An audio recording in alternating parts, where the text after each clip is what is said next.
guys, welcome to my channel Becoming Whole. I do hair videos on Fridays, and so today's video I wanted to do a budget-friendly hair tutorial.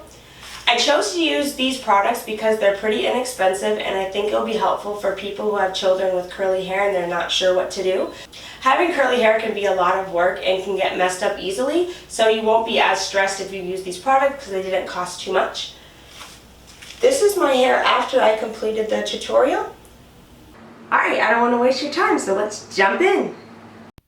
Alright guys, so I'm just showing you what my hair looked like before, and I'm going to do what is called pre-pooing. I am using a detangler by Not Your Mother, but you can also use hair oils as well as conditioner to pre-poo. The purpose of pre-pooing is to try to eliminate the damage that combing out your hair causes. If you are a curly girl, absolutely never ever comb out your hair when it is dry. Water is your best friend, and you're only going to comb your hair out when it is wet. But pre-pooing kind of just helps eliminate extra breakage. So I'm wetting my hair now, and I'm going to comb through it with this Tangle Teaser brush. It is by far the best brush I've ever used for my hair. And so I'm just separating my hair and then going in and combing it out. And the purpose of this is just so that when I put in the shampoo, my hair is easy to glide through and I can easily comb through my curls. A lot of people choose not to comb out their hair until the conditioner is in there, but I find this to be very helpful, especially if you pre-poo. It's not going to be too damaging to your hair at all. And so I'm going to fully comb it out with this brush, and then after I am done combing it out, I'm going to go ahead and shampoo my scalp.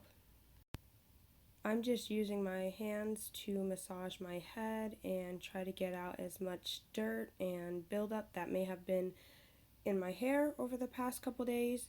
And then I use the brush to comb out my hair a little bit. I don't recommend doing this too hard because shampoo can somewhat be drying and that could cause more breakage. So I just do it to kind of make sure that I'm keeping the tangles out.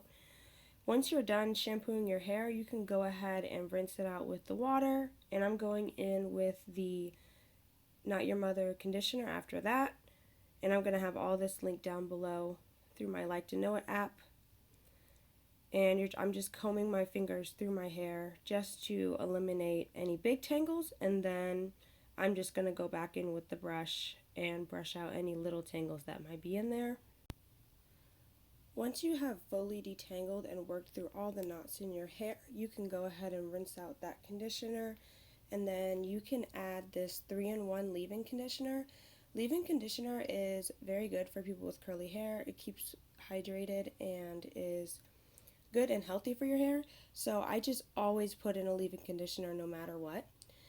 And then after you are done applying the leave-in conditioner, what I do is go ahead and section off my hair into different parts, and then I'm just going to show you the first part and the last part. So I'm going to go into each part with this combing cream.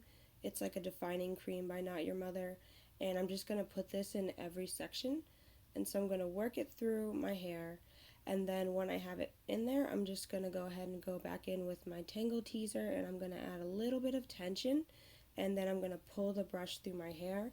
This is not so much for detangling your hair, but more so defining it. It causes your curls to clump together and give it that nice bouncy look. And then after I do that, I just go ahead and use my finger to help define and keep the curls from separating and frizzing. So I normally do this just so that I can avoid as much frizz as possible. I think the more that you take care of your hair and you use the right products and you do the right methods for your curly hair, your curls will start to be trained and it'll become a lot more natural. I am not all the way there, but I will say that the more I have done things like this to my hair, the curls have started to just form and keep together on their own without frizz. And I'm just showing this to you slowly so that you can see what I'm doing.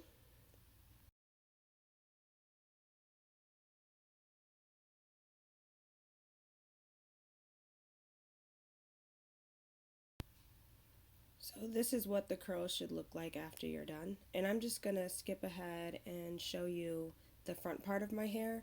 I tend to give the front of my head a lot more of attention because that's what gets frizzy the most, that's what people see, and that what determines how good your hair looks. So for this part, I think that you should pay a lot of attention into making sure that very first row of curls is very defined.